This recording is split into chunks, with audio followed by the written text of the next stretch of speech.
Hi, I'm Dan Birch, exoticcarnivores.com. I have been asked to show you the inside of my tent where I grow a lot of my carnivorous plants. So since I live out in the hot desert of Canyon Lake, California, where we have 118-degree temperatures in the summer sometimes, it's a lot easier to just grow them in a tent, which is a pretty neat and unique environment, very easy to control the whole environment for your plants. So this top shelf, it's just a lot of new arrivals here.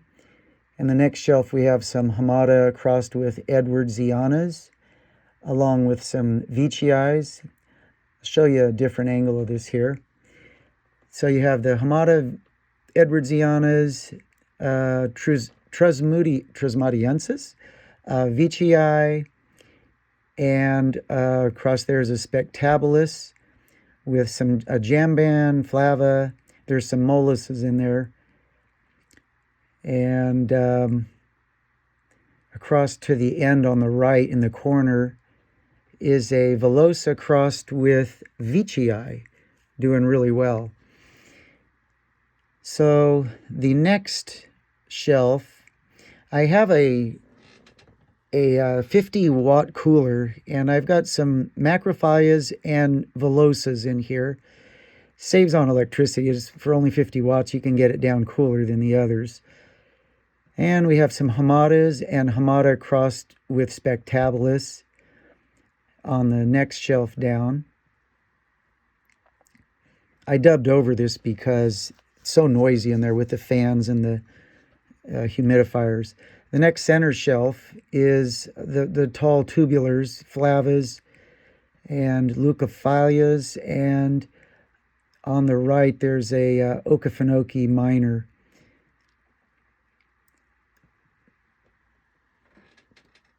The next shelf you've got some fly traps, and to the left of them you've got some pinguiculas. I think it's called Louisiana, and some others. There's a Darlingtonia that's just starting. It's May the 2nd today, so the spring is just beginning. And we have some various Sarracenia on the left, seedlings that were just planted about, I think, a couple months ago. Down on the bottom shelf, you've got a lot of Sarracenia purpurea venosas. We like to have those for beginning people, get them into the hobby of carnivorous plants. So we got quite a few of those right now.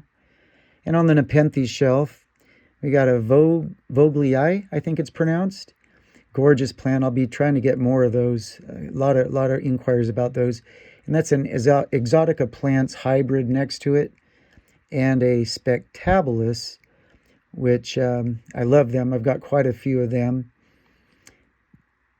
And we'll try to get the camera into a Spectabilis crossed with Veitchii here in just a sec.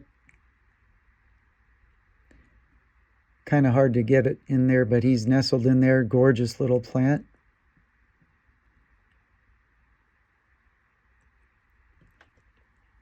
And the last plant over here is a hybrid of red leaf exotics. So now on to the ventilation system.